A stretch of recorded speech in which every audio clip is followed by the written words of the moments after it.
าตานังทีฆรัตตังหิตายะสุขายะข้าแต่พระภิกษุสงฆ์ท่านผู้เจริญข้าพระเจ้าทั้งหลาย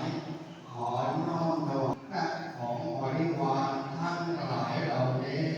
แด่พระภิกษุสงฆ์ขอพระภิกษุสงฆ์เหล่านี้ของข้าพระเจ้าทั้งหลายเพื่อประโยชน์และความสุขแก่ข้าพระเจ้าทั้งหลายและญาติทั้งหลายซึ่งมีปู่ย่าตายายบิดามารดาเป็นต้นตลอดกาลนานเถิด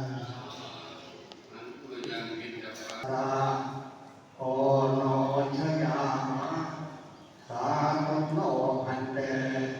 ทิกุตาตตานังทีฆรัตตังหิตายะสุขายะข้าแต่พระภิกษุสงฆ์ท่านผู้เจริญข้าพระเจ้าทั้งหลายขอน้อมถวายภัตตาหารและของบริวารทั้งหลายเหล่านี้